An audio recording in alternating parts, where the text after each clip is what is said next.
Okay, so good morning, everyone. Good morning. Seems like we have more monks and nuns than the lay people. And I thought the retreat in Jana Grove has ended. Okay, I think they're coming in slowly.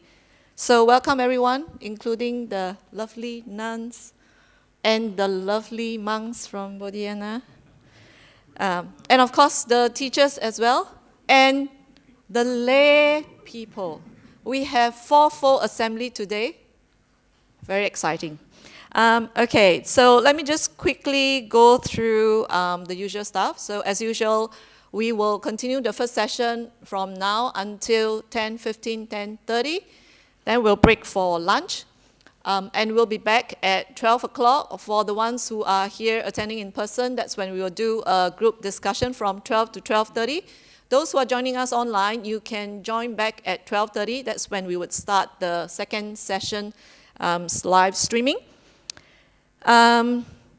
As usual, we will allow the teachers to teach, and then when they pause, they'll do a 5 minutes meditation. Then after that, they'll take questions. And usually we'll take 3 questions, so perhaps if you have asked your questions for the day, then leave the opportunity for some others who have not asked any questions. We are also doing a fundraising for Bhante Sujato, so we've started to do the fundraising at the start of this workshop. So if any one of you would still like to put a donation into our donation box here, if you don't see the box, come and see me because I have to carry the box with me everywhere I go. Otherwise, online, I have provided the bank details as well. And we are raising funds to cover for his airfares, which we have already raised enough, but any additional will go towards Sudha Central. Additionally, we've put out a small notice out there that has a QR code. And anyone who wants to make a donation to Sudha Central, please do so. And if you have problem doing it, you can come and approach me. Like I think last week there was one lady who couldn't get it done, so I actually helped her. And yes, please donate generously to support Bhante Sujato and the great work that he's doing in Sudha Central, because I'm very sure all of us would have benefited in so many ways. So with that, let me hand over to the teachers, and very grateful to have this very last workshop, so hopefully we are all liberated after this. Thank you. Oops, okay. It's not working?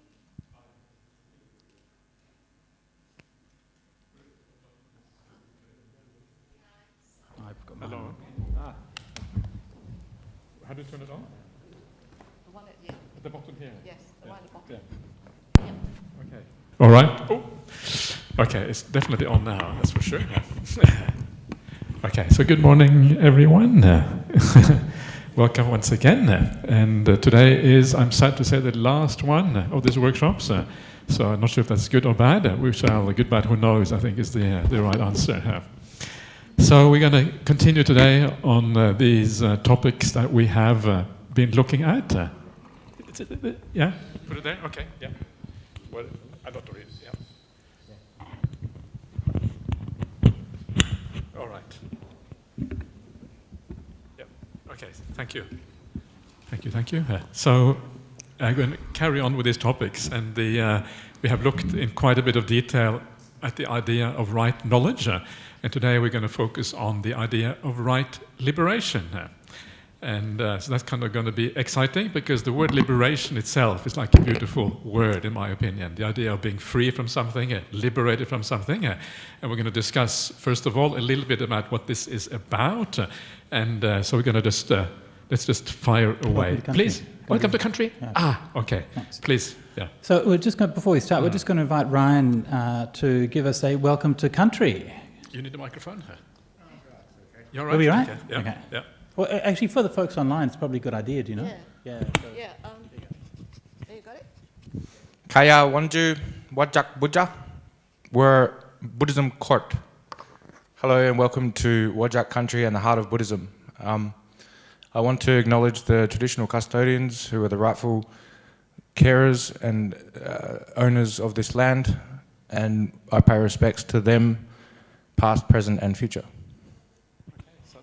Thank you so much. That's great. Yeah. So Ryan, that's the Wajak people, you're saying. And you are Wajak as well, right? Wajak Banang. Okay, very good. Okay. Thank you. So I'm not really Australian yet. I forget about these kind of things. So that shows you I'm still a bit of education to go. So that's good. So we're going to look at the idea of right liberation, and I'm going to just start off by looking at the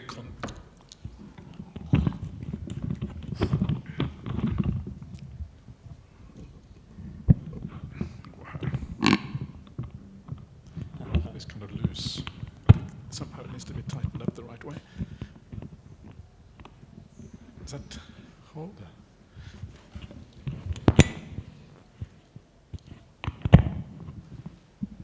Usually just I think here screw that the round problem in. is here. The problem is this thing.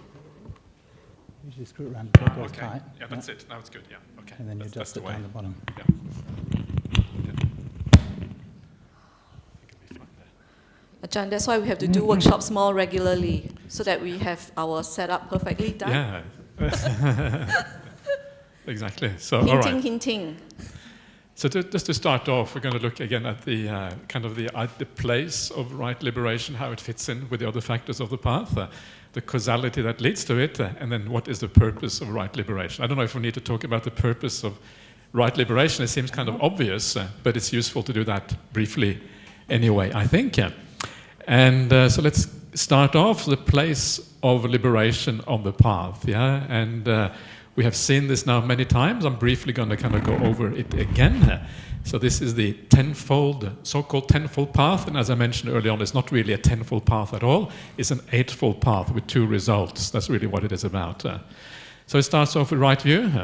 Yeah, goes through all the various factors, comes to right stillness. And this is really where we started this particular workshop, showing the end point of the Noble Eightfold Path, why that is so important to give rise to right knowledge, which is samma jnana. And this is what we have been looking at the last 3 workshops. And from the idea of right knowledge, that is where we get the idea of right liberation, right? It arises from right knowledge.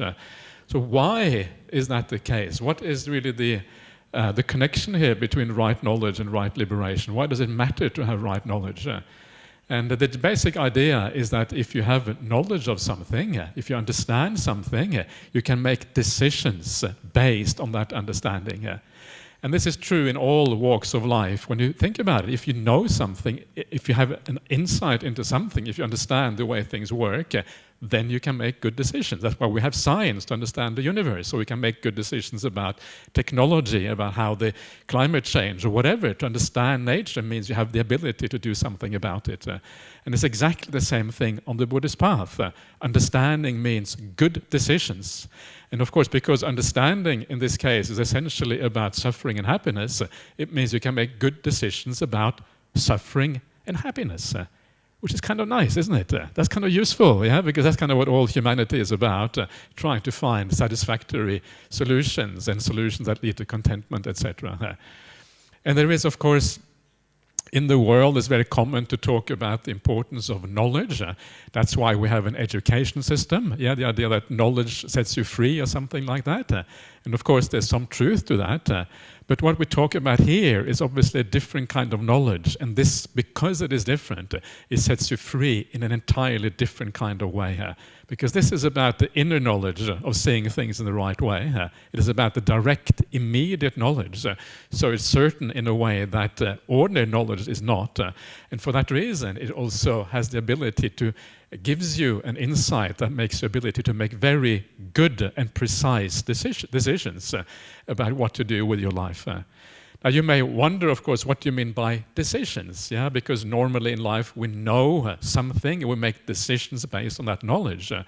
But here we're talking about the spiritual practice, and here the decision-making is not so much a deliberate decision-making, it's more just like the mind making decision on its own, right? So when you see that there is a problem, when you see suffering, when you see happiness, it is automatic for the mind to move towards happiness, because that's what the mind wants. Yeah? It's an automatic reaction within her.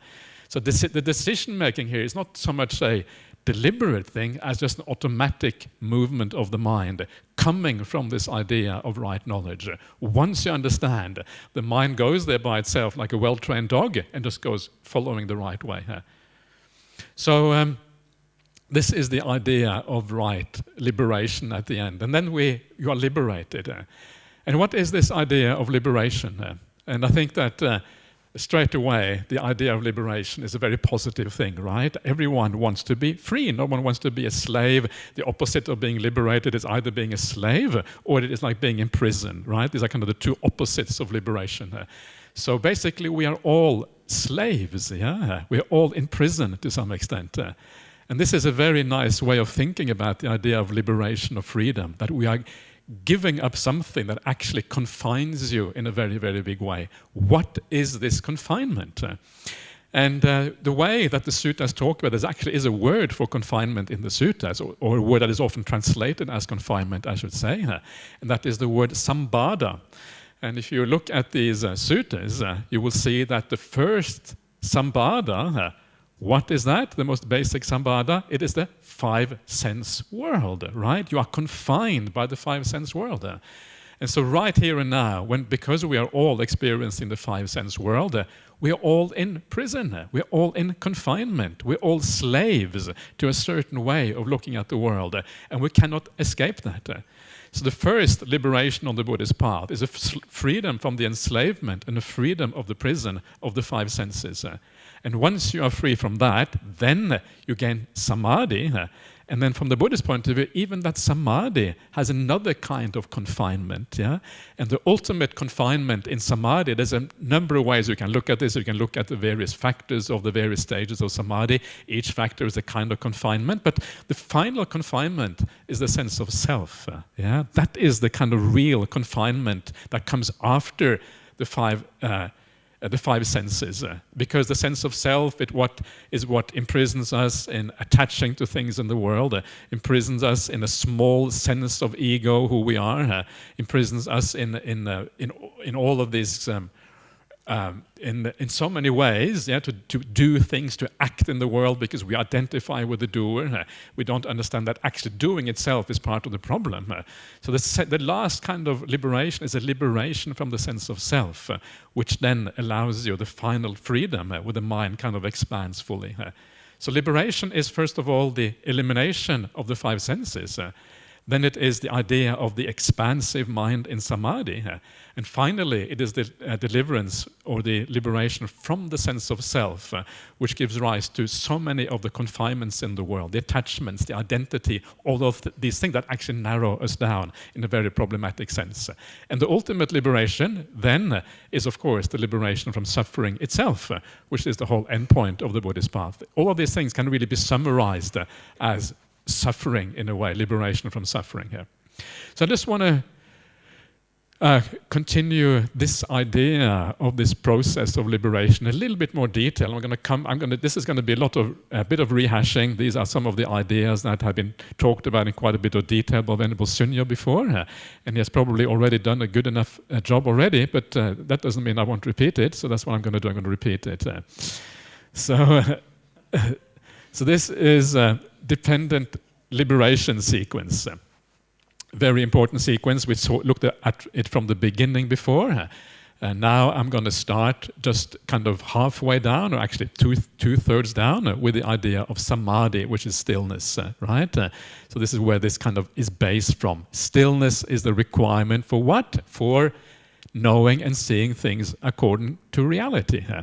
Yeah, and we have discussed this already in great detail. One of the points we made was that knowing and seeing things in accordance with reality is knowing the three characteristics of existence. Yeah, anicca, dukkha, anatta. Yeah, the three characteristics of existence. Now you will notice that one of the things that you see there is dukkha. You see suffering here. Yeah, because you see suffering, what happens is this. Sorry, can I interrupt? Please, you must interrupt. Sorry, can we go back to the previous point? I guess we can. How do you do that? Do this? Yeah, there okay, you go. Beautiful, yeah, lovely. Excellent. Look, just a quick question from a translation point of view. You've got like according to reality for yatha bhuta, and Yeah, I was just wondering, like, what your thoughts about that are, like how, like, it seems to be one of those terms which, on the one hand, carries a significant philosophical weight, but which, on the other hand, seems to be a fairly ordinary language term. And so, how much sort of philosophical loading you want to put on the translation. So, when I translated, I think I translated it just as truly. Truly, okay. Yeah, which sort of backs off on the philosophical weight of it. You know, but whereas more literally, like in dependent origination, it seems to be yata bhuta is more understood literally as bhutam idam, like it's literally understood in accordance with how things have been conditioned. Yeah. Right? Right, exactly. Which is a much more philosophically freighted way of understanding it. Yeah. So I'm just wondering what your thoughts are about that. That's an interesting point, because when you say according to reality, it sounds like you have this overview of the whole world and you have too much understanding. Right. But actually, that's not necessarily the case. What is the case is that whatever you're looking at, whatever you focus on, you see that in the right way. Yeah. So knowing and seeing truly, I think that actually is a sensible, sounds like a sensible translation. Yeah, and in the Vinaya as well as bhutasming means also if it's true. But then it also has that philosophical sense. Yeah. You know, so you could say knowing and seeing as it has been conditioned. Knowing and seeing as it has been conditioned. But that is precisely the point, that you're not seeing as conditioned. You're seeing it devoid of the previous conditions. Isn't that the whole point here? Well, independent origination, you know, you're knowing and seeing according to conditions, right? Okay, all right. Yeah. What do you think, Manuel?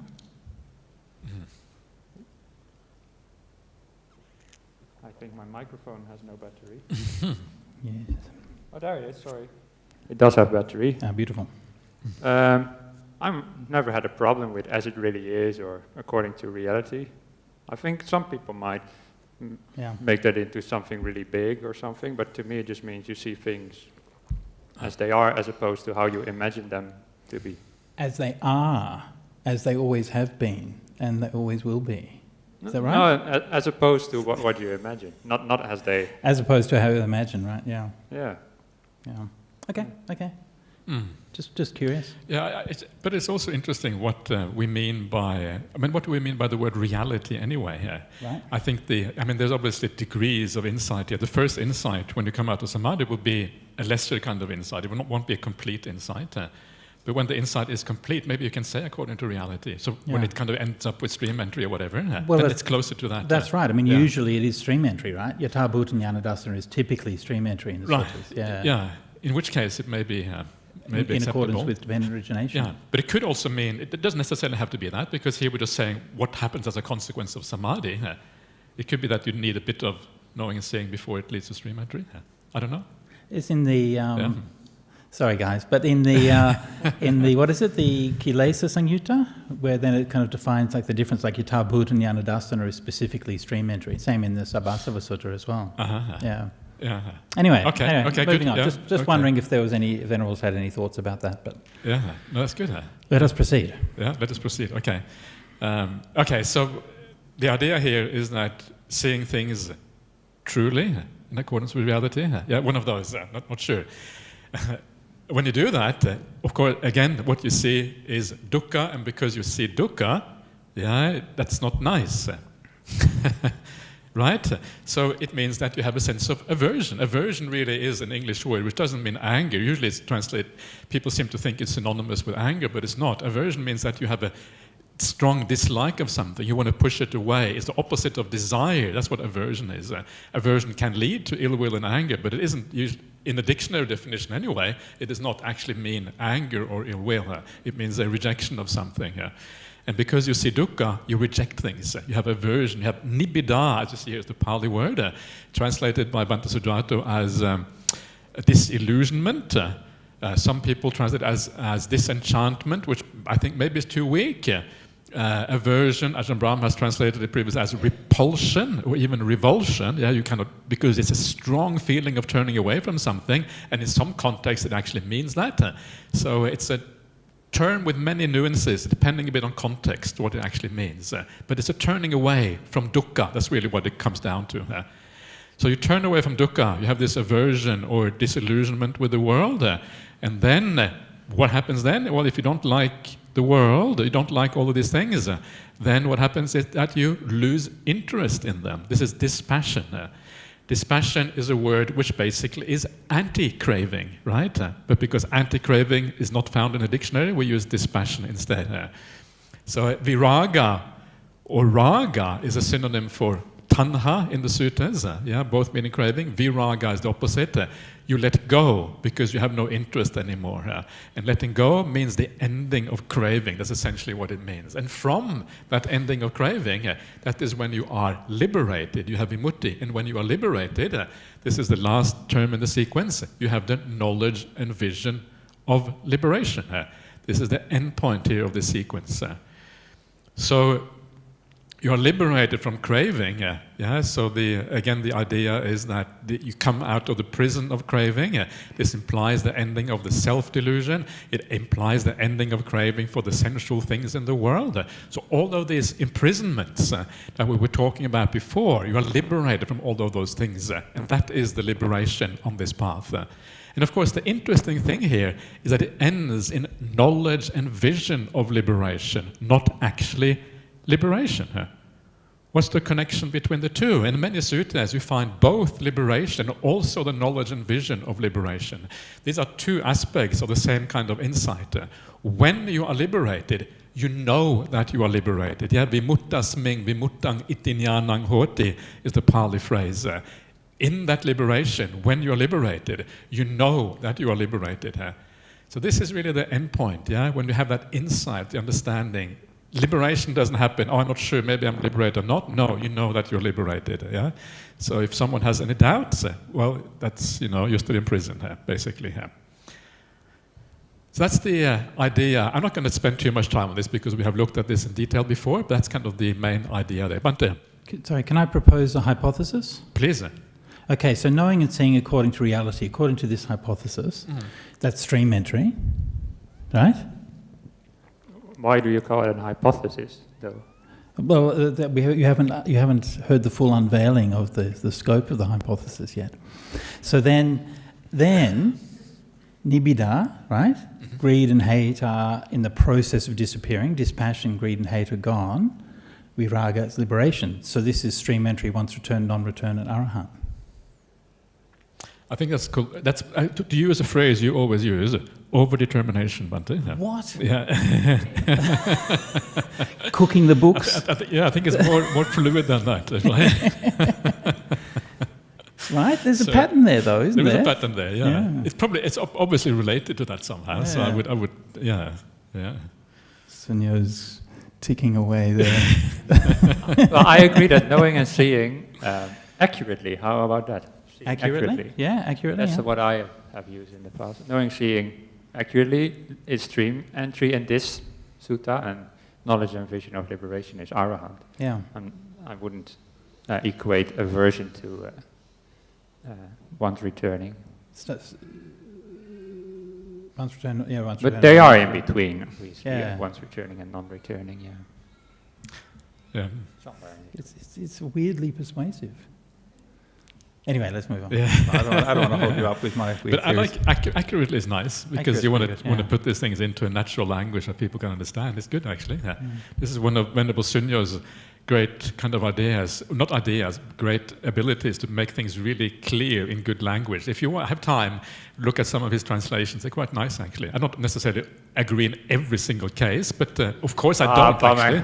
Of course I don't, because it's impossible to always agree. But it's really good. It's really nice translations. So, it's true, yeah. Yeah. Anyway, let's carry on. So what comes next? The purpose of liberation. Why bother be liberated, right? So what does the Buddha say? He says, what is the purpose of freedom? I'm using different words here. That's a bit silly. Vimutti. Yeah. Why? Well, we've already been talking about the idea of getting out of prison, becoming free from slavery, which are things you find in the suttas in a number of places. That's already good enough in many ways. But the purpose here is that it is extinguishment. Yeah. And so if you are interested in the idea of nibbana, well, this is the idea of nibbana. That's why you want to be liberated, because it is nibbana. That is not very helpful, right? Because what does nibbana mean anyway? But this is what the sutta says. And then comes the next question, which is very interesting. what is the purpose of Nibbana? Right? This is kind of exciting because from so many of the things we've heard about so far in this workshop, the idea of Nibbana is quite challenging. So it's better have a good purpose, if it is so challenging. Otherwise, we have a problem. Now, I have some bad news for you. This is the bad news. Too much text, I would say, but that's true. But too many words. The holy life is lived with extinguishment as its goal, extinguishment as its aim, with extinguishment as its conclusion. So in other words, it doesn't really go beyond the idea of extinguishment. This is what we're trying to achieve. So how can we understand the idea of extinguishment in a way that kind of makes sense to us? A lot of the things I was saying we were just discussing this yesterday or the day before, I can't remember now, one of these days with Bhante Sujato, and he said, and this I think is a very important point, that you have to be careful not to traumatize people with too much deep Dhamma sometimes, because some of this deep Dhamma is actually very challenging. And if the first time you hear it, it's like, what? Why? I'm not a Buddhist anymore, sorry, I'm getting out of here, this is crazy stuff. And I can understand that. And I remember myself being a young monk, and I was discussing with Ajahn Sujato the meaning of Nibbana, whatever, eternalism, annihilationism, cessation, all these kind of things. And he said to me, it's probably, cessation is obviously the right way of thinking about this. And that really shocked me at the time. I was still so young, I didn't really understand what was going on. So he's the one who actually kind of got me on the right track early on. So thank you very much, Bhante. Got you on A track. Got me A track anyway. I reckon it's a good track, And I remember monks in our monastery, monks who were around, very intelligent, very sharp, very clear about what was going on. And after a year of listening to Ajahn Brahm, they would say, oh wow, now I understand. It means cessation. It took them, they had to listen to Ajahn Brahm, 20 talks, every talk he would say the same thing, until eventually the penny drops. Because our conditioning is so strong that even if you have that kind of interest in the Dhamma, actually it is difficult. So we should not traumatize people too much. That's kind of my point here. So what is the anti-trauma, right? And this is the anti-trauma. Extinguishment is the highest happiness. That sounds nice. This is taken from the Dhammapada. It's one of these beautiful Nibbanang Paramang Sukhang you find in the Dhammapada, and you find it also elsewhere as well in the suttas. And this, to me, is really what it comes down to, because all of the other things can be misunderstood. All the other things are difficult to take, but this is something you can understand, and this is something that I think makes sense to everyone. So if you take anything away from the idea of liberation and extinguishment or whatever, it is the highest happiness, the highest contentment, the highest satisfaction, the highest compassion, the highest everything really, of all good qualities that you can possibly have. And this is kind of to my mind, beautiful way of thinking about the Dhamma. This is why it is really worthwhile. This is how everyone can relate to these profound ideas. So thank you for your critique, Bhante Sujato. At least it kind of got me a little bit back onto keeping things real. So I'll talk a little bit more before I pass it on to Bhante Sujato and Venerable Sunyo. Not too much more. What is right liberation? What does it mean? What is it as an experience, if you like? What actually is going on? And to understand this, I'm going to look at two concepts found in the suttas, Ceta Vimutti and Panya Vimutti. Ceta Vimutti is like liberation of the mind. Panya Vimutti is liberation through wisdom. So two different ideas. How are they related to each other? Now, you find on the end of the path, when you become an arahant, it is always said that you are Ceta Vimutti and Panya Vimutti. Yes? The arahant has both of these. But what is the relationship between them? What do they mean? And this will give us some idea of what liberation actually refers to when you find it in the suttas. Vimutti, liberation, freedom. So, Ceta Vimutti means liberation of the mind. The mind is somehow liberated. What does it mean to come out of the prison? What are these states that are out of the prison? Well, the first states that are always called Ceta Vimutti in the suttas is the Brahma Viharas, the divine abidings.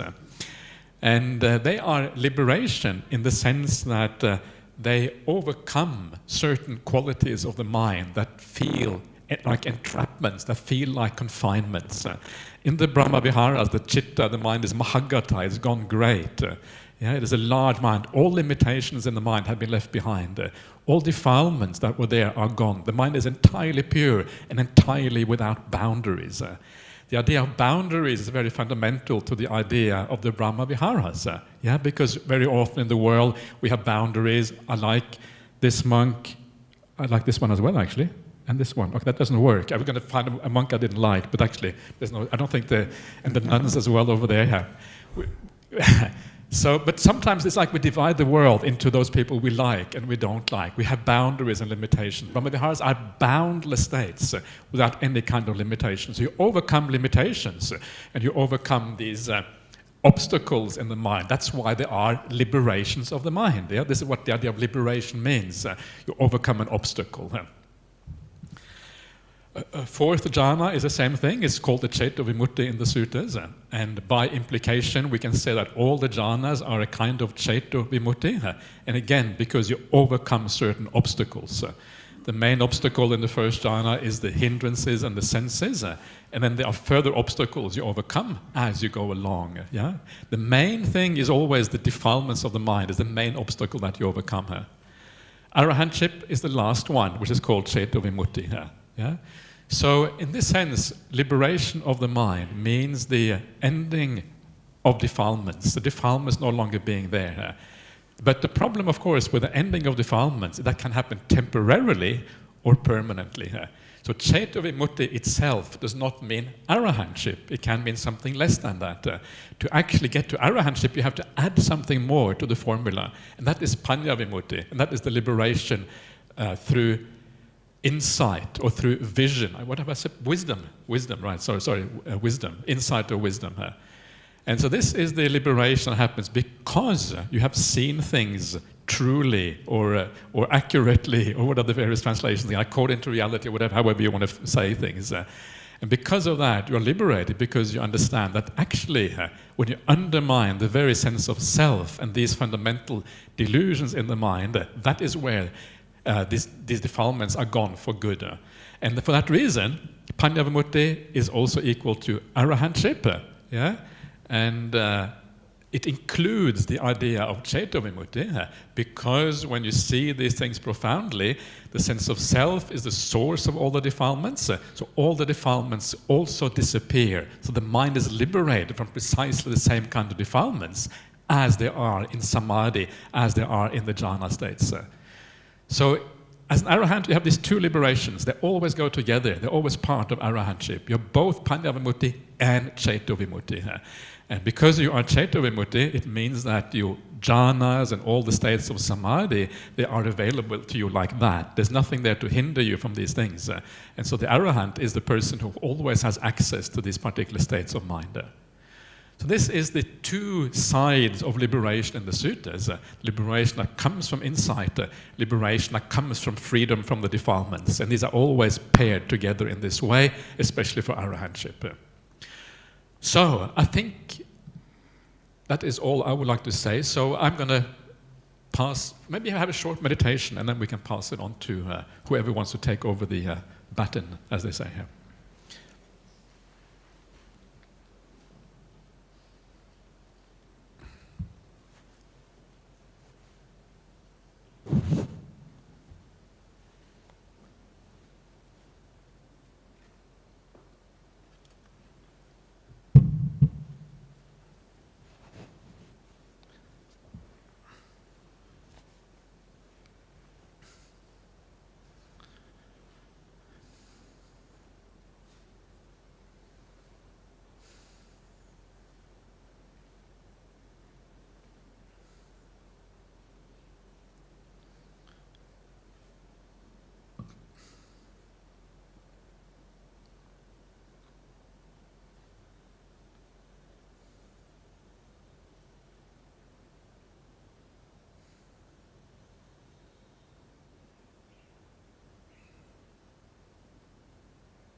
Okay, everyone, so let us carry on, as they say. So maybe we have time for a couple of questions, a couple of quick ones, Lehar. Yeah. So if anyone would like to say anything, please. Yeah. Please fire away. Yeah.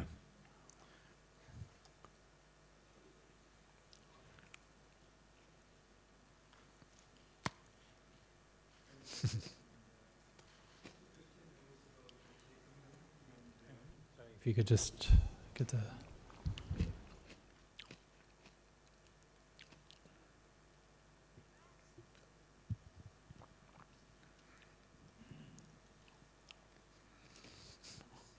Yeah.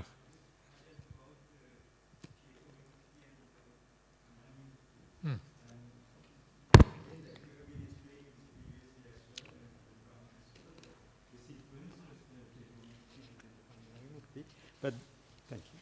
But sometimes there are proponents. Who, I think they point out some sutta that straight away become Ceta Vimukti and they, Panya Vimukti, and then from there they get to the Ceta Vimukti and develop that path after the Arahantship. They, I think, promote especially the, what is the sutta, the spy who came to seal and became an Arahant, Susima Sutta, yeah. as is the biggest example that they propose. What is your view, Ajahn, on that? My view is that that's not correct. That's my view. The Susima Sutta doesn't actually say what people wanted to say. It just says that you don't need the immaterial attainments. That's really all it says. And that is true. Immaterial attainments are not actually part of the path, so of course you don't need them. But the arahantship is always defined as having both Ceta Vimutti and Panya Vimutti, so you don't develop it afterwards. What you can develop afterwards are the immaterial attainments, and the people who have both immaterial attainments and arahantship, they're called Ubato Bhaga Vimutti, liberate in both ways. Ubato Bhaga, Ubato is both, Bhaga is kind of parts, so liberate in both parts, or both ways. And so that is the one which is kind of more advanced, if you like, or has extra qualities to it.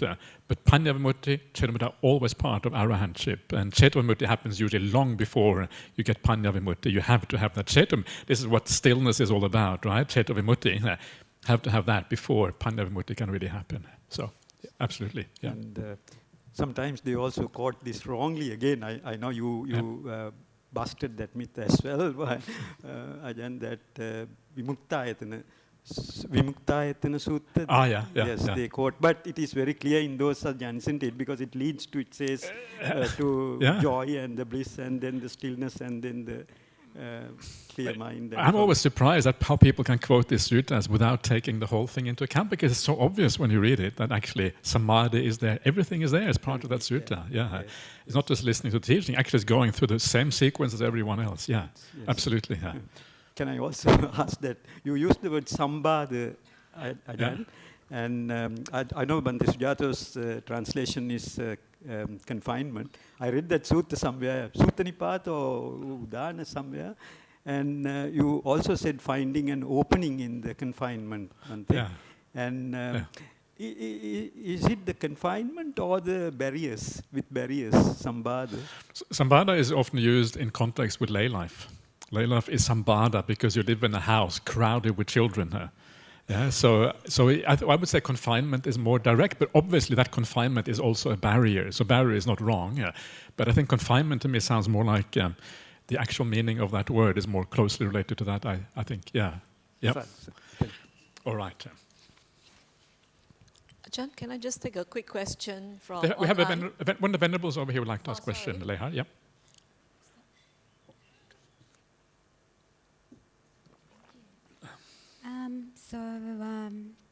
Ajahn Brahmali, at the very start, the right understanding and to be able to make good decisions and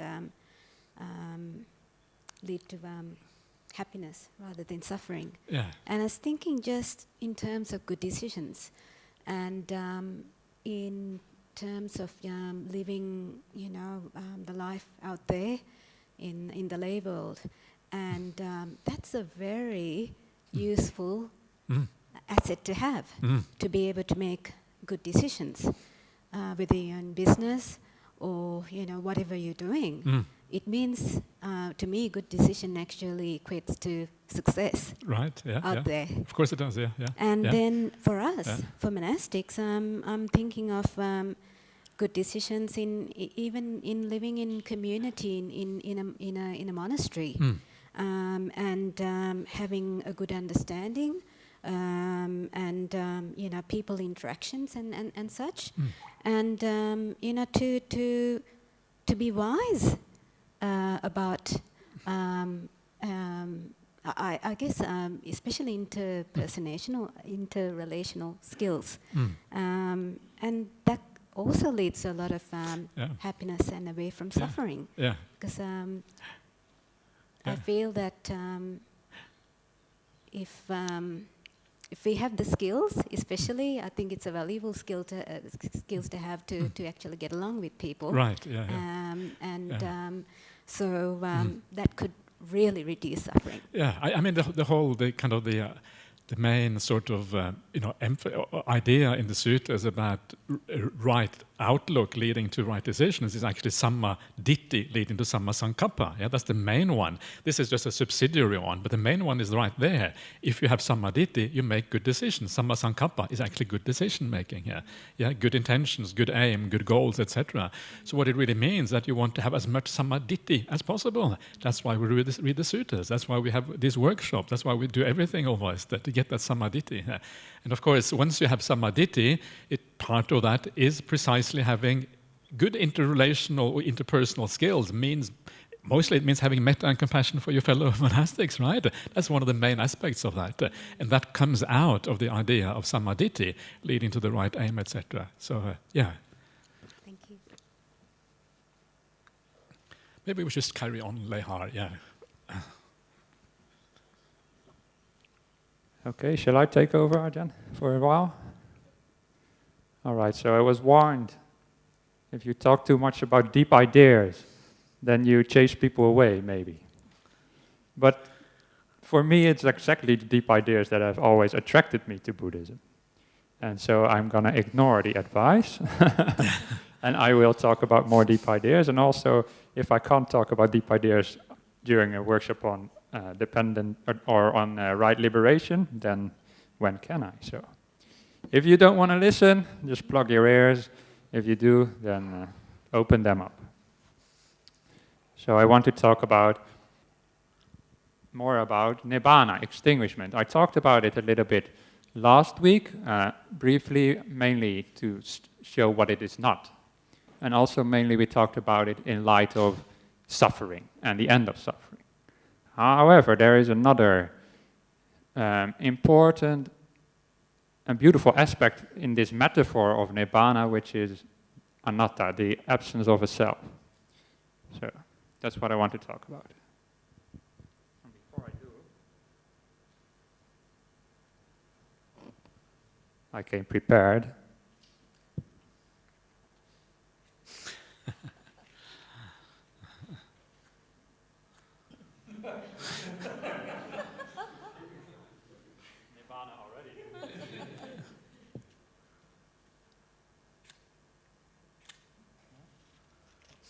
Sometimes you just do multiple at the same time.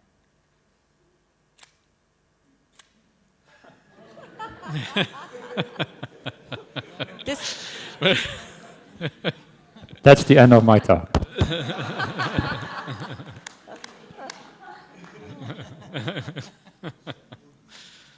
Yes. Aha.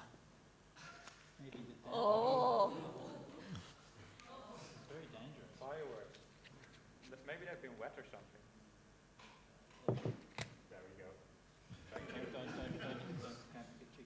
There we go. Here we go. Much better. All right. So you probably already envisioned what I was going to do. Once more.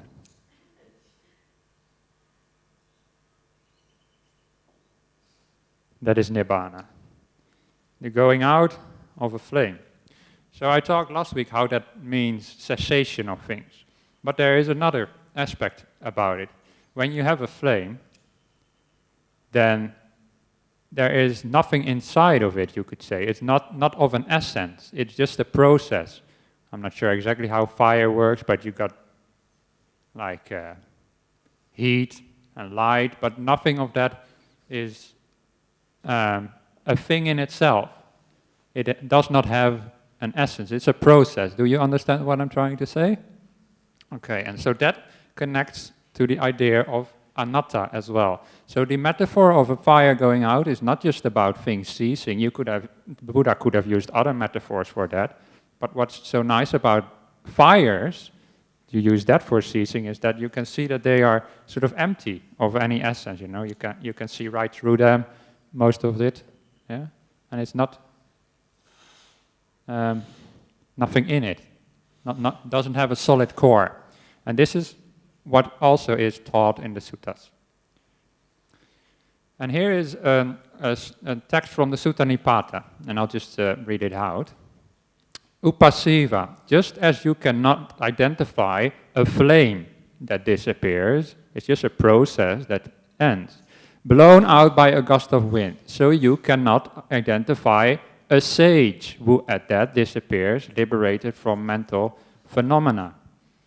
The idea here is that there is no, inside of any of you or any being, there is no essence, there is no core, it's without a self, anatta, just processes happening. There's consciousness, there's feelings, there's decisions, there's thoughts and all these things, but they are not owned by anybody and they don't have an essence of themselves, just like the flame has no essence of itself. So even for the sage, the enlightened one, there is no real being that you can say, oh, this is the sage, you know? Just like you might be able to say, this is the lighter, but this is like a thing, but we are not things, we are like processes. That is the idea of anatta. And therefore the Buddha says, you cannot identify any sage as such. Yeah? Does that make sense? Sorry, Venerable?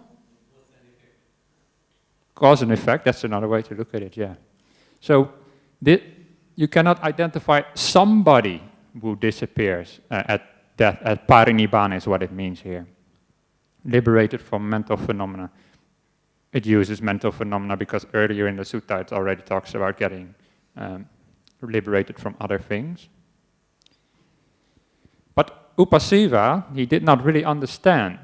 So he asked from the Buddha, they who disappear, do they not exist anymore? Or are they in an eternal state of well-being? Please explain this to me, O sage, for you have understood it. The idea is quite subtle here, but Upasiva is still identifying the enlightened being as somebody, like an I or a self or a they. And he wants to know what happens to that thing, that essence, that sage. So do they disappear? Are they annihilated? Do they not exist anymore? Or are they in an eternal state of well-being? Do they exist forever? And these are the two wrong views that we've already addressed in previous workshops. The view of annihilation, that something that truly exists comes to an end, and the idea of eternalism.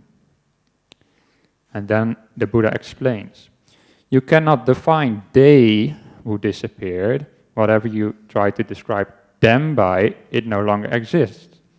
When everything is eradicated, or everything is removed, all descriptions are eradicated as well. It's a little bit of a cryptic sutta, I admit. That's also its verse, and verses can often be a bit more cryptic. So you have to put this in light of other suttas where it's explained more clearly, but I don't have the time to bring up all those suttas today. But like the Yamaka Sutta, for example, you might want to look up. But the idea is that there is no real they, no real essence, no self that disappears. It's only processes that come to an end. Just like the flame, when it disappears, you cannot say the flame is destroyed, right? Would you say that, Venerable? The flame is destroyed when it goes out? No.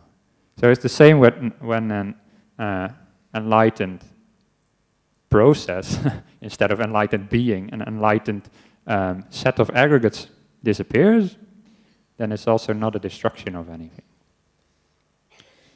And that is how the metaphor of an extinguished fire also implies anatta as well. Bhante, did you have anything to add to that sutta? No, thanks for that. Just kind of comment on the use of define for pamana, which also I've used in my translation. It's kind of a literal thing, right? So pamana is literally to measure something, so you're kind of literally defining it, putting measurements around it. But it's also like nibbana is also defined as apamana, in the sense of measureless or immeasurable. And so that sense of like the great ocean is immeasurable and so on as well. So it's not just a linguistic sense of not being able to define it, but it has a sense of like being free from all the limitations. And the limitations are elsewhere described as being basically greed, hatred, and delusion, which are the things that are makers of limits. Right. Yeah. Oh yeah, I've never thought about that before, but yeah, I immediately agree with that. That's a nice way to look at it. Yeah. So and then in a sense, it's those things that create like individuality, like you become who you are because of all the craving. Yeah, all of that stuff. Yeah. Anyway. Yeah, very nice. So to explain this from a different perspective, and this is Bhikkhuni Vajira speaking, just as there is the word chariot for an assembly of parts, so there is a convention, a being, when there are the aspects of existence, the aggregates, the khandhas.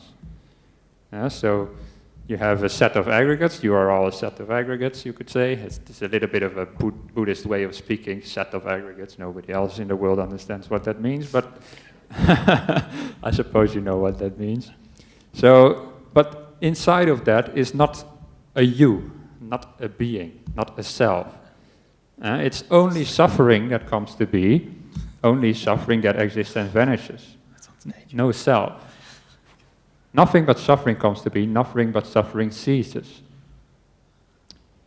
So this is a picture of a modern chariot. Because I don't think you ever use any chariots anymore these days, but do you use these chariots, some of you? Yes.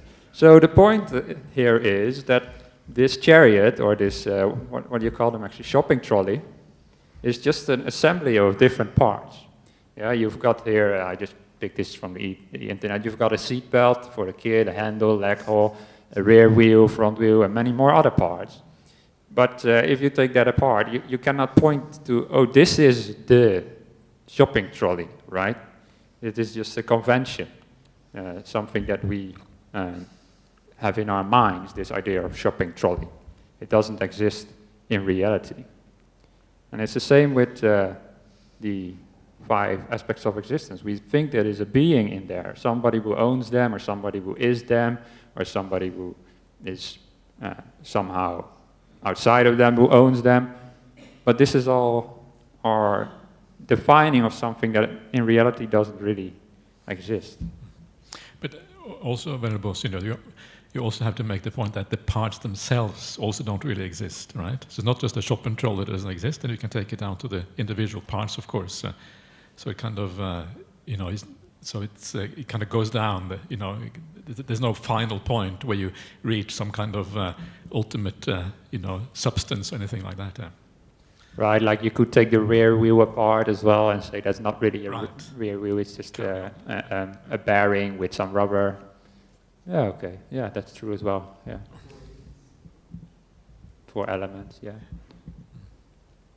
Which was Nagarjuna's argument, basically. Yeah. Yeah, I remember that argument, yeah. Yeah, so the idea in Buddhism is if you take everything apart, you will not find any essence. And now that's not really important for your shopping trolley, so don't go to the store this afternoon and take a shopping trolley apart.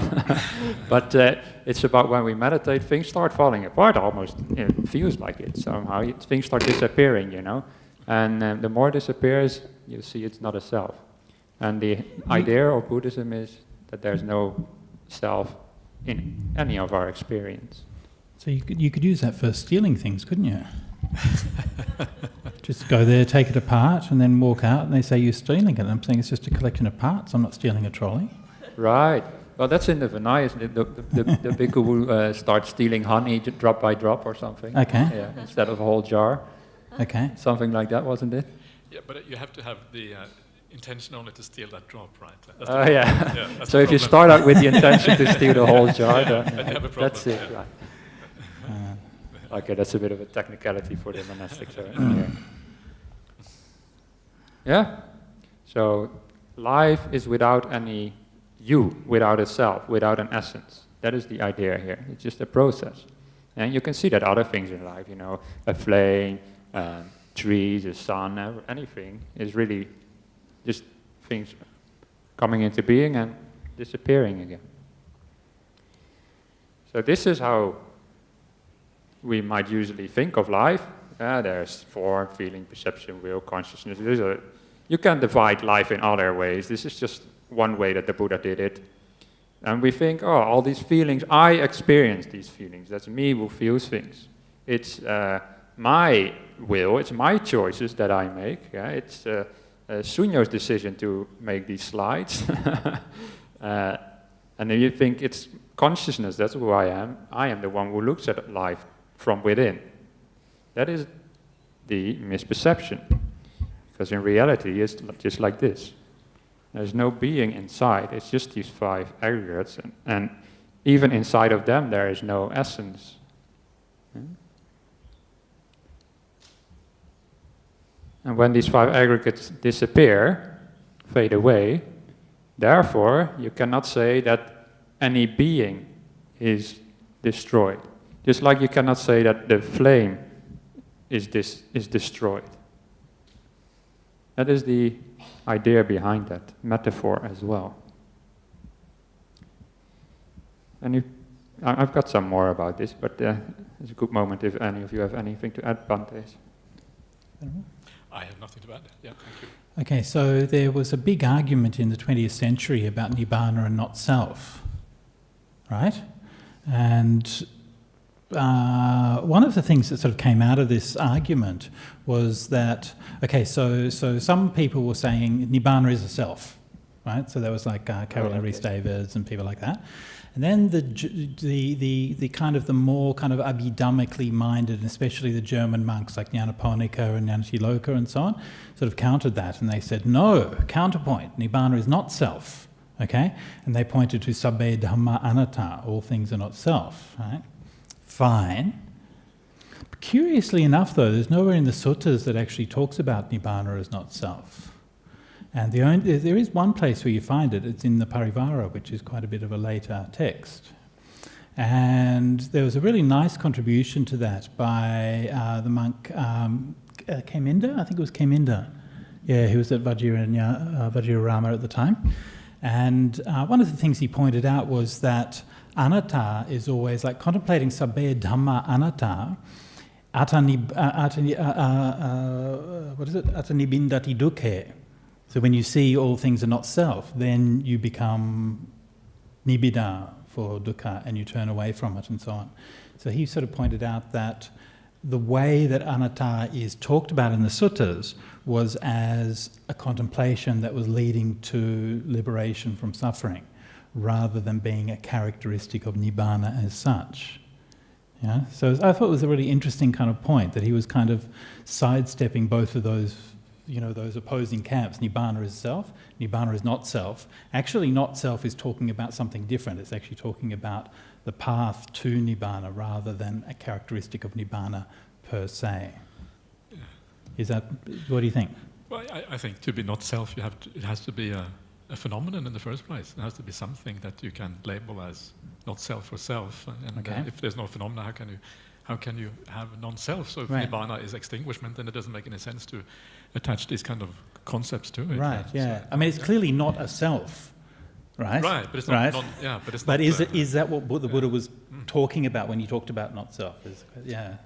So I just thought it was an interesting perspective on that, yeah. I don't know if you... No, maybe I'm an Abhidhammist then, because I think that it means when when it says sabbe dhamma anatta, it means all things, including nibbana, are without a self.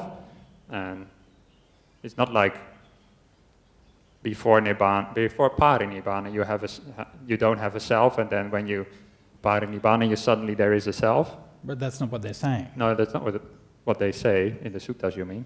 No, it's what, no one's saying that. No, but that's my argument. Okay.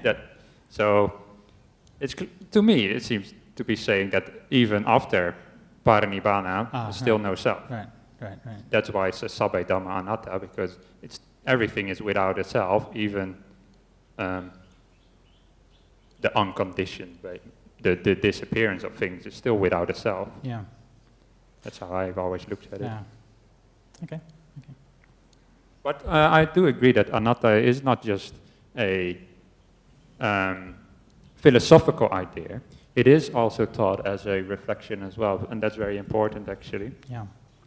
To think about it not just as an abstract idea.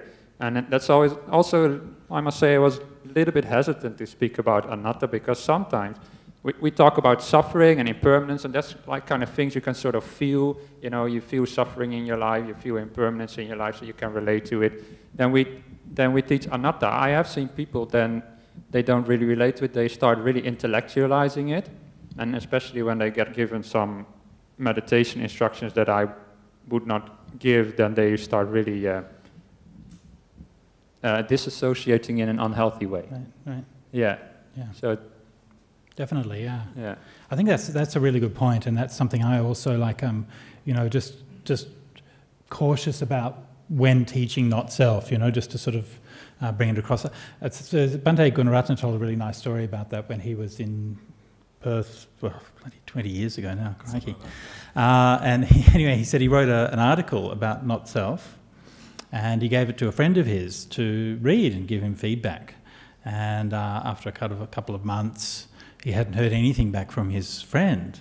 And so, they were going for a walk one day, and as you know, Bhanteji loves to go for walks, so he'd go for a walk. And as they're going for the walk, he said, oh, by the way, you didn't happen to get a chance to have a look at that paper I wrote, did you? And his friend said, oh, look, Bhante, I have to confess, I opened up that paper, I looked at it, I saw the word not self, and I just was so horrified I threw it in the bin and I couldn't read anything more.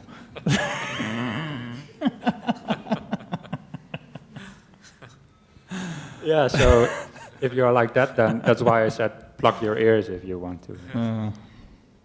Anyway, these teachings of non-self can be very inspirational as well, actually, because I'll show you in a little bit with slides as well, but the idea of not having a self also opens us up for compassion and kindness. When you lose your sense of self, you become less selfless in two ways. Less of a sense of self, but also less selfless as in egoistic, like possessive and stuff. So it's actually a very intrinsic part of the Buddha's teachings. It combines with all these Brahma Viharas and stuff as well.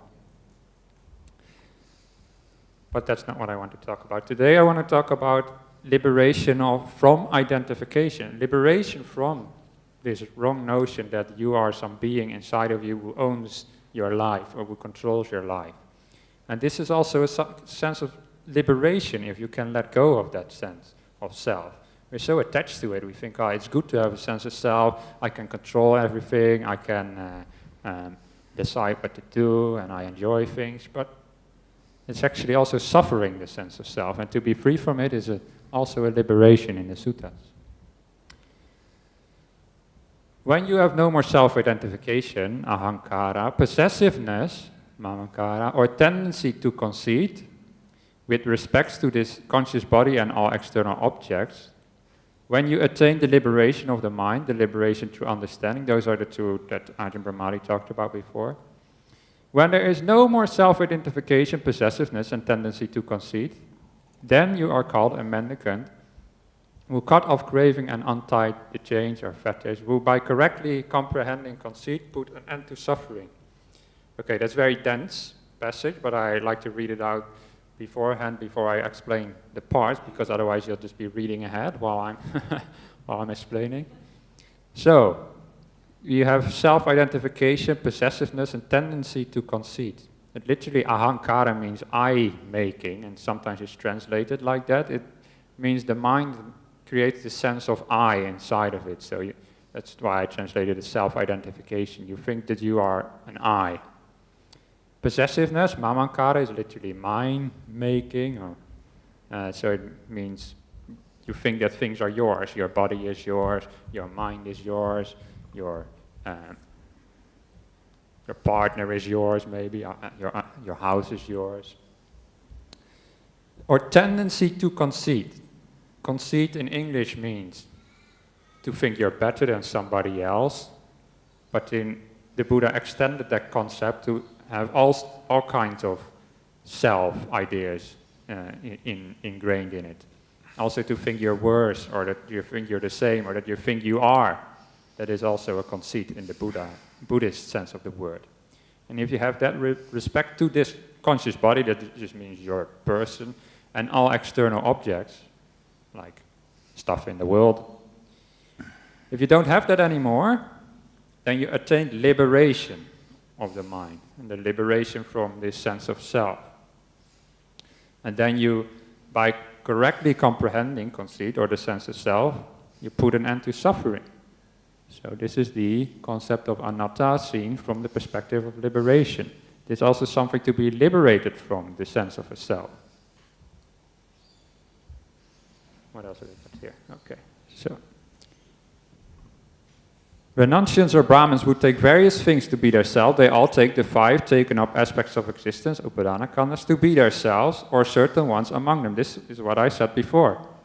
Yeah, I draw this picture with the 5 aspects of existence, and then the smiley face in the middle saying, this is how you identify with these things. How we identify and we think we are these things. This is what it says here. Yeah, they take these 5 things to be their self. We think we are the awareness or the choices and so forth. An unlearned ordinary person thinks, I am this, I will be, I won't be. When ignorance faded away and knowledge has arisen, they no longer think, I am this, I will be, I won't be. Literally those thoughts don't happen anymore in enlightened beings. They don't think, I am attending the Dhamma talk, or I will have blah blah blah for lunch. They don't have those ideas anymore because they completely seen through the absence of any I or self. Maybe a little bit too many suttas, but I just got inspired by all these suttas. Sometimes I just like to let the Buddha talk instead of me. So, I am is an elaboration or a proliferation of papancha. Why? Because you're adding something to life that doesn't exist. If you think I am, that I is just an illusion. It's a proliferation or elaboration beyond what actually exists. Yeah, just like the shopping trolley idea. Yeah? There are only parts. There's not really like a shopping trolley as such. I am this, I will be, I won't be. They are all elaborations. Elaboration or proliferation is a disease, a tumor, an arrow. Therefore, you should train your minds to become free from elaboration. Now, there the Buddha was saying, not just the sense of self is an illusion, but it's also a disease, an arrow. It's suffering as well. And if you continue in that sutta, it also says, I am is a disturbance, an agitation. It's something that is not, it's suffering. That's the best way to put it. And you might be able to relate to that to some extent. When your mind becomes really peaceful, and maybe you can't relate, but then this sense of self comes back. And that actually feels like suffering. And you're like, that stupid sense of self just creates suffering itself in the mind, actually. Don't know really how else to put it, but that is what the Buddha is saying there as well. So, that is the problem with the sense of self. Now, the Buddha did not only talk about the problem, but also about how to eliminate the problem, of course. And there's many suttas that talk about reflecting on anatta, on the absence of a self, like of course the Anatta Lakkhana Sutta. We've mentioned a few suttas here and there before. But there's also a very famous one, which is the Bahia Sutta. Is it called the Bahia Sutta? No. Yeah, I think so. Okay. Bahia Sutta. Bahia Sutta. We're done. Bahia, yes. Yeah. Anyway, it's often called the Bahia Sutta, whether that's the actual title or not. In that, this is the Buddha speaking. Bahia, in that case, if you want to become enlightened, basically, you should train yourself like this. In the seen, there shall be only the seen. In the heard, only the heard. In the thought, only the thought. And in the cognized, only the cognized. That's how you should train yourself. Now, what does this mean? In the seen, only the seen.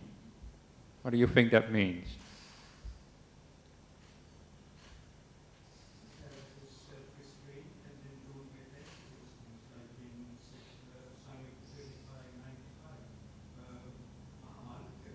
Uh-huh.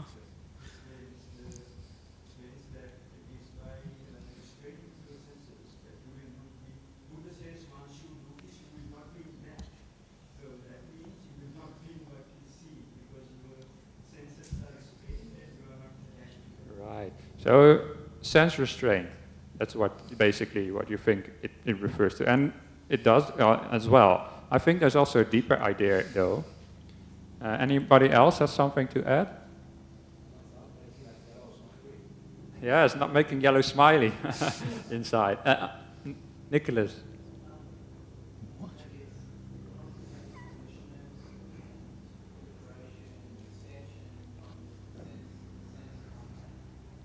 Right. Yeah, okay.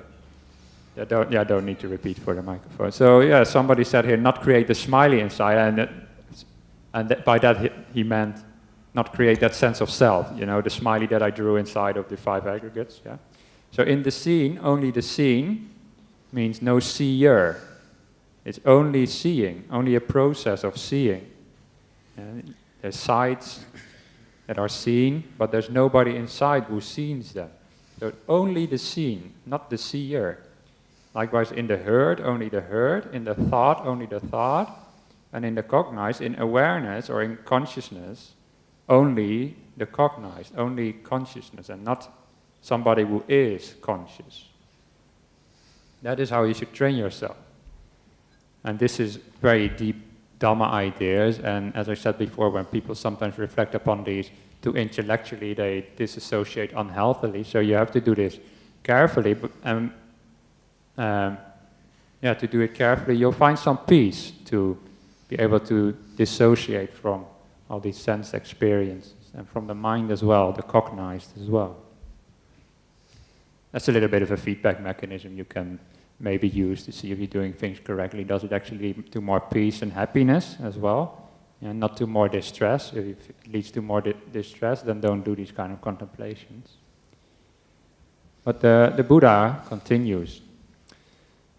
When, for you, in the seen, there is only the seen, so no self, only seeing, only the process of sight. In the heard, only the heard. In the thought, only the thought. And in the cognized, only the cognized. Then, there's two things will happen. You won't accompany that. To me, that means the sense of self won't be with those things anymore, with those sights and hearing and thoughts. And if you do not accompany that, if there's no sense of self, then you will not be there anymore. You will be not in those things anymore. If you are not there, you will not be here, which means in this life, or you will not be reborn in this life, you will not be reborn in another world, or in between the two. That is just the end of suffering. There's a lot of ideas here which people argue a lot about, and I don't know how much I want to address them right now, but in between the two, basically, I take to mean that you will not be reborn in this world or another world, or you don't exist in between lives. This is the idea that there is some sort of time between lives. Yeah, that is the in-between the two. So basically it's saying Arahants will not be reborn. That's basically what that means, the whole statement. Yeah, not here, there, or in between the two. That means no more rebirth, and they stop existing, basically.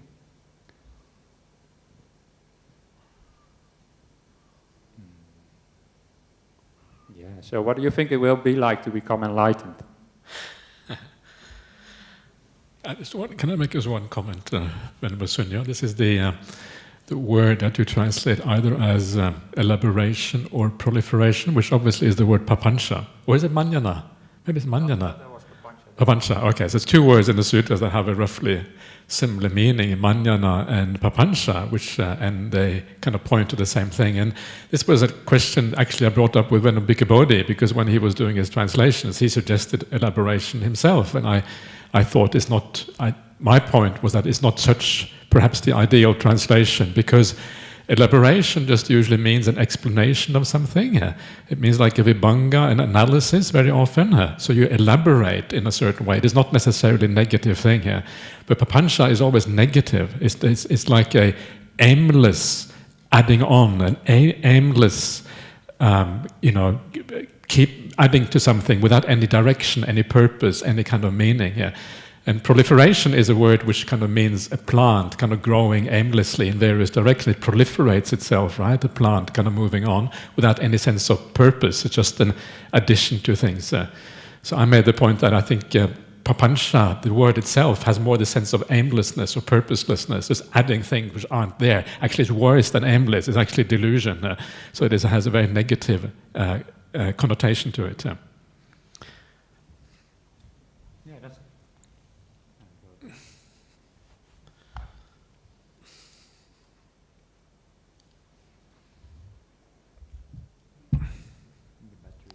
Oh, Mara, here you go.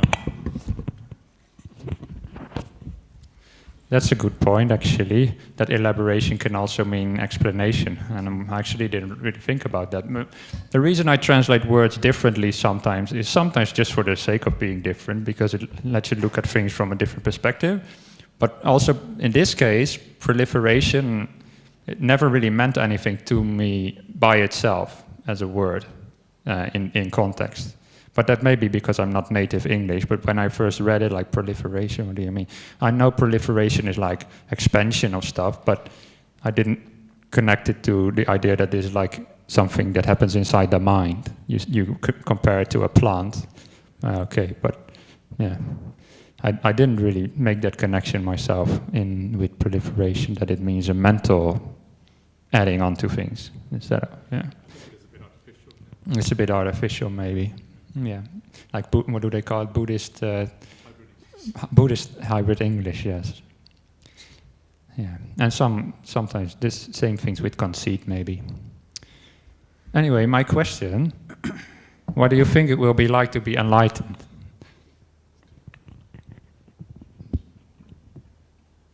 Ryan. Yeah, we can do without microphone, maybe. Maybe just a short. I need to focus on that. All right. Is it working? Yes? No. Hello. Hey. Yes. There's a word that I've been seeing recently, Holland. I think after Cloister, that's not the right pronunciation, he coined this word, and it is a whole thing which is simultaneously a part of another whole thing. So a whole letter is a part of a whole word. A whole word is a part of a whole sentence. I think this is what you're trying to explain with the lighter scenario, how you have the liquid methane, methanol, inside there, which combines with the spark, which then joins the oxygen, and you have the flame. As a human being, we are a Holland, because we are a whole self, a whole consciousness, which is simultaneously part of the only whole existence. Is this making sense? Am I on the right track? That's not what I try to say. No, not that we are like a part of a larger whole, but that there is no real essence inside of us. Maybe you could look at it from that perspective as well. Maybe we're just talking past one another a little bit. But I want to make sure that I'm not getting the idea that it's all like one consciousness or something. That's not what I'm saying. Yeah. Thank you. Yeah. I'll do questions later. Just wanted to have a little bit for you to think about this. I got a little bit of feeling that I'm not really relating to people with this talk, to be honest. I feel like there's a little bit of distance between us when I'm talking about this. That's why I'm struggling a little bit. But why I'm trying to say, why I said, what do you think it will be like to be enlightened? And this is for me one of the way I interpret it, one of the coolest phrases in the suttas. Tvang na tata. You will not be there. It's Where's that? Tvang na tata in the Bahia Sutta. Oh, really? Okay. And that means, to me, that enlightenment happens, but not you don't go there. You disappear. Enlightenment happens despite of you. It's when you stop being, when you don't accompany that, all these experiences, then you cease to be. So enlightenment, you don't get anything out of it. Ajahn Chah apparently used to say very often, did you come here to this monastery to die? When people came to ordain. And he did not mean, did you come here to literally die physically, but did you come here to let this sense of self die? Yeah? That question works, except for when the Australian Anagarika came. He said, "Did you come here to die?" He said, "No, I came here yesterday, mate." Sorry, what did you say? I didn't get it. He said, "Did you come here to die?" "No, I came here yesterday, mate." Oh, okay. Oh.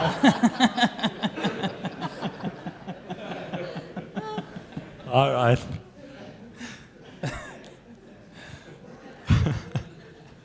That's a good one. Yeah. True story?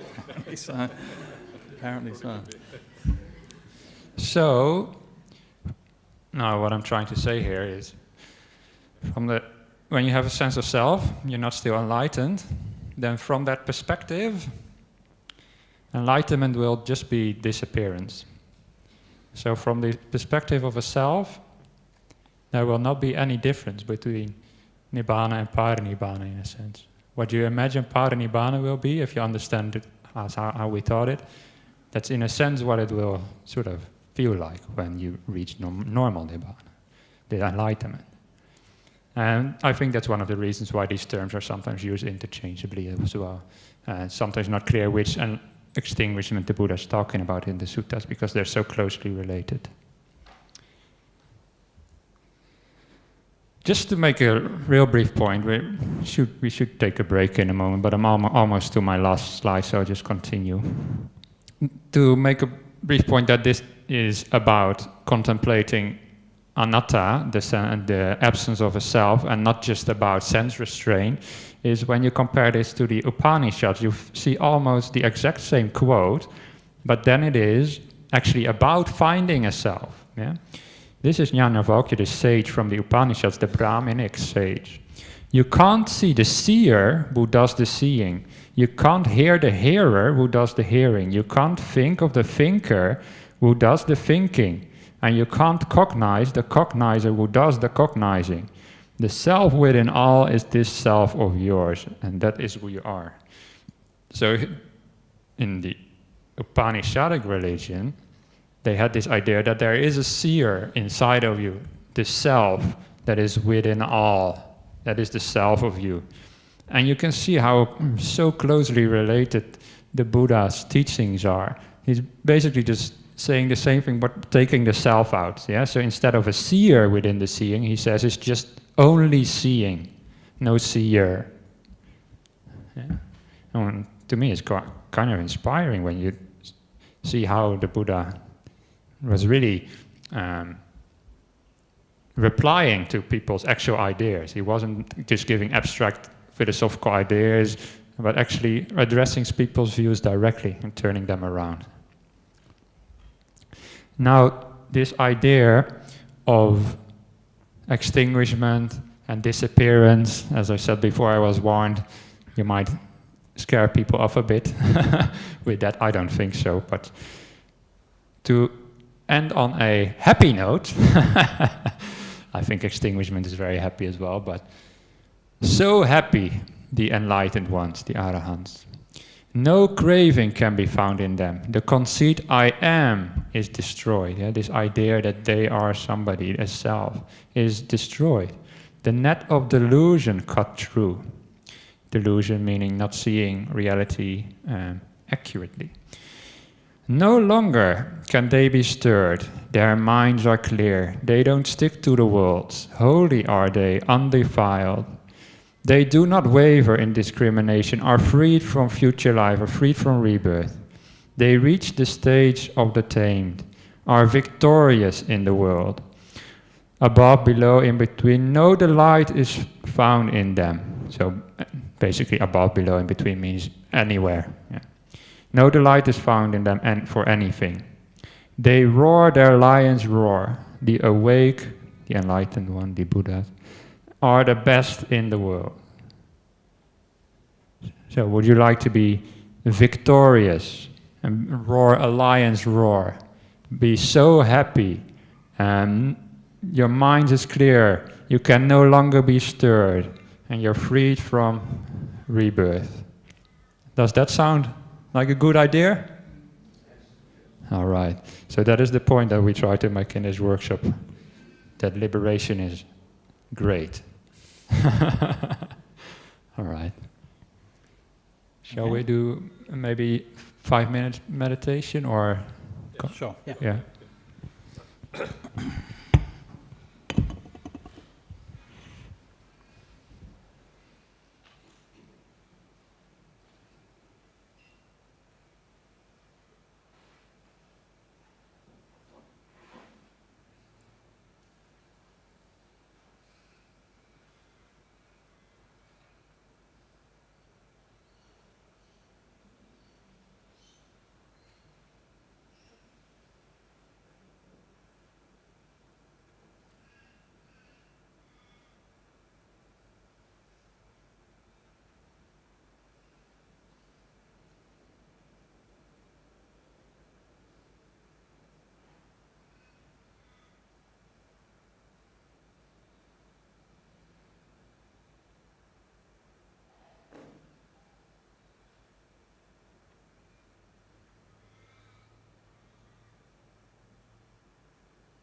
Okay.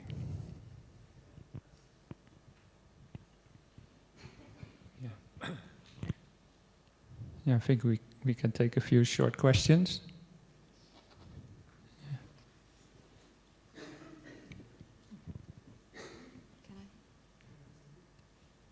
There's a few over here, like, hi. Can we start with this over here? Maybe? Yeah. So many hands are up now. Hi, thanks, Ajahn Sunyo. I just want to say, actually, I thought it was pretty clear what you were saying. Okay. I really like the smiley face disappearing idea. That's pretty clear to me.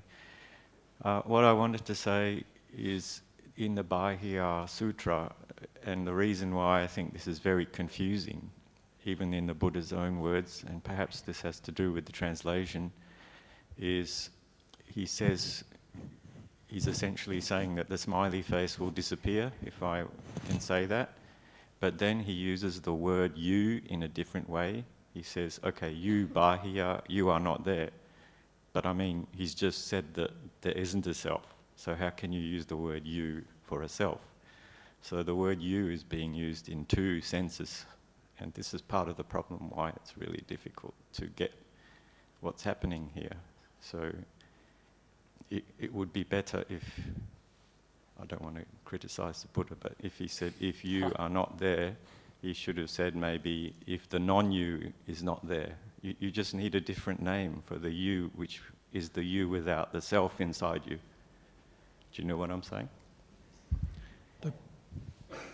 It's all right, because I run sort of central, so I'll just take that bit out, shall I? Yep. Fine. So I guess the question is, that you there, is it the same you, or does he sometimes use you in two different ways? And I guess related to this is, if you don't have a you inside you, what is it? Yeah, okay. Is the compassion that is I get your question. It's a good question. But Buddha also had to speak in normal language as well. If he always would speak in what they call ultimate truth language, then that would be very unrelatable. And there's also a little verse somewhere in the suttas that says that enlightened beings, they still use the words I am and they are, but only as mere conventions. So the Buddha here is speaking like conventionally, yeah? And he's trying to challenge the sense of self of Bahiya by referring to this sense of you that he has, but that doesn't actually no real you there. Yeah. When I speak and I say, that's what's your name? What's your name? All right. His aggregates are called Dylan, he says. Right. But when I say, what is your name? You view it refers to something when I ask that. I suppose, anyway. And that is the same thing the Buddha is doing here. He's pointing to that sense of self that Bahiya still has, that you. And Bahiya would think, you, yeah, I. You won't be there. I won't be. And yeah, so he's challenging that sense of self. He's not speaking in like an absolute sense of aggregates kind of language. The Buddha very rarely spoke in that kind of very absolute language, actually. Yeah. More questions? Here. I think a useful analogy might be to think about artificial intelligence, which is very topical at the moment, because we've got beings who have been created who can apparently hold a conversation on just about anything. And so the experts are now concerned that such beings might become self-aware. And then you'd have beings who think they're real people, only they're not. And I'm suddenly reminded of myself.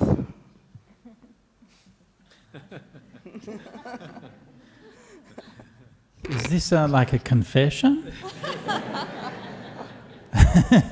Are you actually a artificially intelligent entity?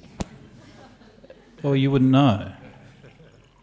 I mean, if you ask ChatGPT that, ChatGPT will say, I'm only a large language model, and I don't possess intelligence or consciousness. But of course, he would say that, wouldn't he? Yeah? So if he really was conscious, maybe they wouldn't want to let us know. Yeah. Right? Because if we thought they were really conscious, then they'd be even scarier than they are. So they want to convince us that they're not conscious. That's even scary still. Right? There's no end to the rabbit hole of paranoia that you can get down. But look, but one of the things about that, I mean, just to sort of take that idea seriously just for a moment, if I may, is that from the Buddhist point of view, consciousness has always been something which is fundamentally conditioned. That's the kind of the essence of the Buddha's take on consciousness. Is it's not some kind of distinct metaphysical property or phenomenon which has nothing to do with the rest of creation or the rest of the universe. So consciousness persists and is generated and created within this world of phenomena as, you know, one of the aspects of conditionality as we experience it. And so from that point of view, the idea, which I think is the point you were making, was that the idea of artificial intelligence or so on is still is kind of within the realm of possibility. I mean, to put it by way of contrast, like say from a Christian point of view, you would say we're endowed with a soul, which is a unique gift from God. And if a computer doesn't have a soul, then it can't be conscious. Whereas from a Buddhist point of view, we don't really think that way. So we would think that if a computer if there is sufficient conditions within that computer for it to be conscious, then it would be conscious. You know? We actually were discussing that in our Tesla on the way down here, because none of us can escape these things. Anyway, and yeah, I mean, my personal feeling is that there's no road from here to there. That what we are doing today with computers has nothing to do with consciousness. And you won't make a faster computer with a bigger AI model and suddenly consciousness will pop out of the other end.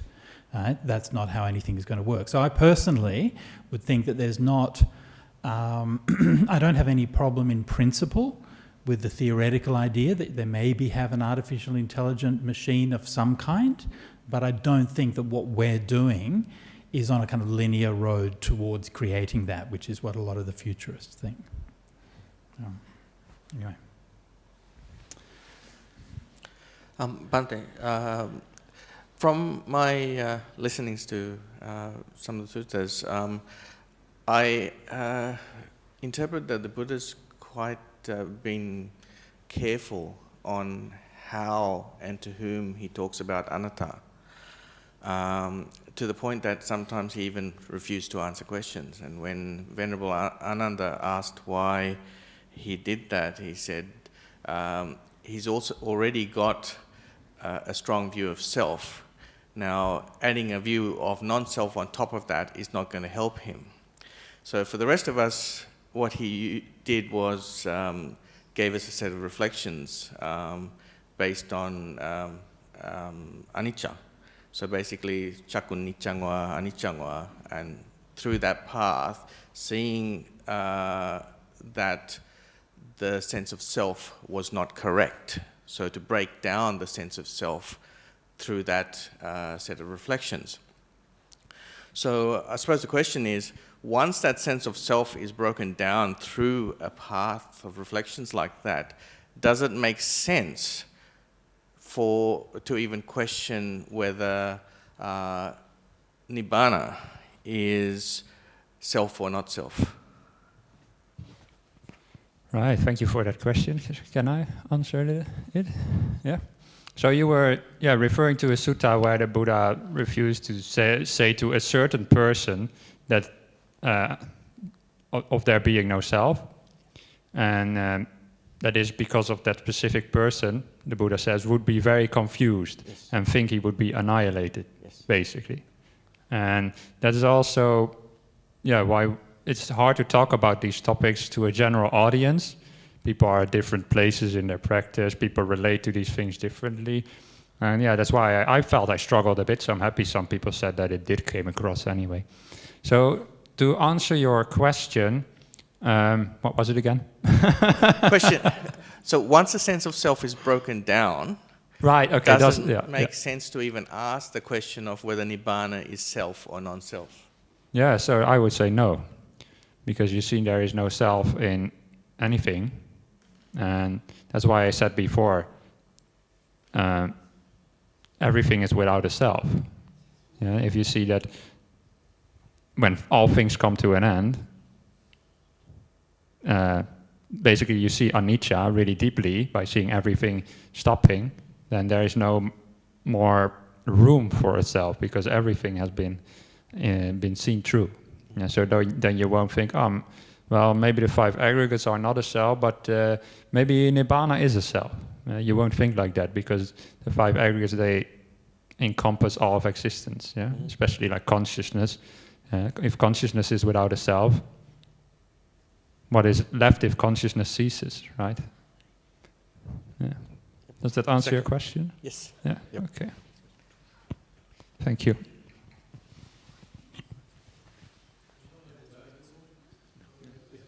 Yeah, I just want a quick note that the Buddha said that to Ananda, but it was not Ananda who would be confused. It was a wanderer called Vacchagotta who, throughout the suttas, again and again comes to the Buddha and asks questions about anatta, and he does not understand what happens to the Tathagata after death. There's like a whole Vagga in the Samyutta Nikaya, just about him and his questions. So at some point, that's how I interpret it anyway, at some point the Buddha was, if I explain him again, he will just be confused, he just doesn't get it. So maybe it's time to teach him something else. Yeah. Shall we allow, I think it's nice to allow Sujato to do a few things before we go, because we can carry on a little bit longer, because Ajahn Brahma is going to look after the Dhan over there, so yeah. Thank you, Venerable. Thank you, other Venerable. And so what I would like to do is to do just a little bit of a reading and reflection as a primer for your discussion afterwards. So at 12 you're going to have a discussion, 12 to 12:30, is that right? Okay, so I'm going to ask you a question and you're going to have to figure out the answer to that during that discussion session. Is that okay? Yes? Everyone's happy with that? You all trust me? No. Thank you. I'm looking for around who knows me. Okay, very good. Okay, excellent. So first of all, as a bit of background for this question, so we're talking about right liberation, all right? And we've heard so many different perspectives about right liberation, and essentially we're talking about arahantship and so on. Now, this in the Anguttara 8.19, the Paharada Sutta, the Buddha said that the ocean has just one taste, the taste of salt. And in the same way, the Dhamma has just one taste, the taste of freedom. Yeah? Beautiful statement, right? Just one taste, eka rasa, one taste, the taste of liberation. So we're all on the same page here, are we? The Dhamma has just one taste, the taste of freedom, is that right? The taste of liberation. Yes? That means everything we find in the Dhamma has that flavour of liberation. Yes? So what I'm going to do right now is I'm going to read you a passage, and then I'm going to leave you with that passage, and you're going to tell me, you're going to go away and discuss how this particular passage has the flavour of liberation. Okay? And then you can come back after the discussion, when we come back this afternoon, and you can give us your answers. All right? Does that sound reasonable? Everyone's looking just a little bit nervous. I don't know why. So, okay, let me read the passage for you now. So this is a poem, and it's in Digha Nikaya number 21. And I'll just read the poem for you without giving any context. And you're going to have to tell me how this has the flavour of liberation. O Bhadda Suryavachasa, my darling sunshine, I pay homage to your father, Timbaru, through whom was born a lady so fine to fill me with a joy I never knew. as sweet as a breeze to one who's sweating, or when thirsty, a sweet and cooling drink. So dear to you, so dear are you, Angirasi, to me, just like the teaching, just like the Dhamma is to all the saints. Like a cure when you've been struck by fever dire, or food to ease the hunger pain. Come on, Bhadda, please put out my fire. Quench me like water on a flame. As elephants burning in the heat of summer sink down in a lotus pond to rest, so cool, full of petals and of pollen, that's how I would plunge into your breast. Like elephants bursting bonds in rutting season, beating off the pricks of lance and pikes, I just don't understand what is the reason I'm so crazy for your shapely thighs. For you, my heart is full of passion. I'm in a besotted state of mind. There's no going back. I'm just not able. I'm like a fish that's hooked up on the line. Come on, my Bhadda, hold me, fair of thighs. Embrace me with your so bashful eyes. Take me in your arms, my lovely lady. That's all I'd ever want or could desire. Ah, then my desire was such a small thing, my sweet, with your curling wavy hair. And now, like to Arahants an offering, it's grown so very much from there. Whatever the merit I have forged, by giving to such perfected beings, may my altogether gorgeous ripen in togetherness with you. Whatever the merit I have forged in this vast territory, may that, my altogether gorgeous, ripen in togetherness with you. As the Sakyan, absorbed, did meditate at one, alert and mindful two, the sage seeking the deathless state, so I, O my sunshine, seek for you. And just like the sage would delight once he had awakened to the truth, so I would delight, my fine lady, were I to become one with you. If Sakka were to grant me one wish, as Lord of the 30 and 3, my Bhadda, you're all that I could wish for. So strong is the love in me. Like a freshly blossoming sal tree is your father, my lady so wise. I pay homage to he, bowing humbly, whose daughter is of such a kind.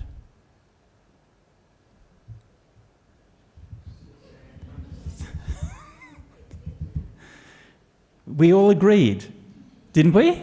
Did we not agree that the Dhamma has one flavour, the flavour of liberation?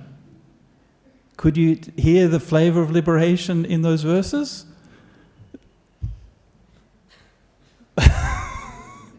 Straight out of the Pali Canon. Don't blame me, okay? Okay, it's just straight out of the Pali Canon. So, this is in Digha Nikaya number 21. If you want to refer to it, you can go to Sutta Central, DN 21, and check it on your phone, and have a discussion and see how that relates to the idea of liberation.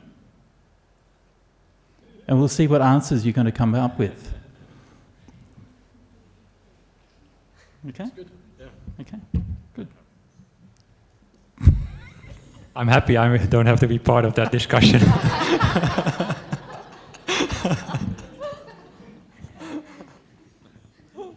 No, let's carry on a bit more. We can carry on at least 10, 15 minutes. Yeah, do some other verses if you like. Yeah, that's good as a background. But, yeah, it's nice. Give it a bit more time. Okay. Yeah. Should I give some more background to that passage before we go? Why not? Yeah. Okay. I'm not sure how much to say without sort of giving the answer away. But just to give it a little bit of background, so those verses were spoken by the Gandhabba Panchasika. And the story goes that in those days, that Sakka, the king of the gods, wanted to come to see the Buddha. But he was a bit, how do I put this? I think he was a bit nervous about going to see the Buddha. Sakka was kind of a war god, all right? He liked to go around and, kill things. So his encounter with the Dhamma was the story of how he was reformed and how he gave up his kind of warrior ethos. And in fact, that was in one of the suttas which you were just quoting from. Like you didn't mention the bit with Sakka in it, but had the idea that Sakka was at war with Wepachiti, with the Asuras, and then he captured Wepachiti. And then when Wepachiti thought, oh, the gods are good and the Asuras are bad, then his mind was freed. And when he thought the gods were bad and the asuras were good, then his mind was trapped. So subtle was the bondage that he had. So this is Sakka's journey, yeah? And since we're talking about liberation, he talks about the tanha vimutti, the liberation from craving, and this in fact is one of the thoughts, one of the ideas discussed with Sakka elsewhere in the suttas. So Sakka's nervous about approaching the Buddha, and so strangely it would appear, he asks Panchasika to go and break the ice for him. Panchasika goes down, taking his guitar, approaches the Buddha, who's sitting alone in meditation in a cave, and sings this song to him. Why though? Now I believe, and I may be wrong, but I believe that 2,500 years of Buddhism, no one's actually quite understood why that is so. Why is there a love song? Why is there an erotic love song in the suttas? What is it doing there? Right? What does it have to do with the taste of freedom? Yeah? Is this something that they just put in there that doesn't really actually have anything to do with the Dhamma? Or does it really contain some kind of meaning that maybe we're not really grasping? What is that story that this text is telling? So anyway,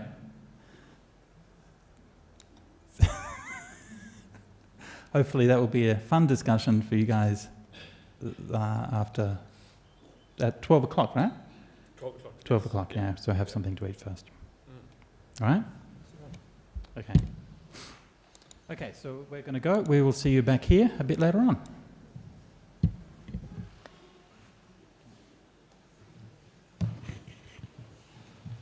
Okay, good.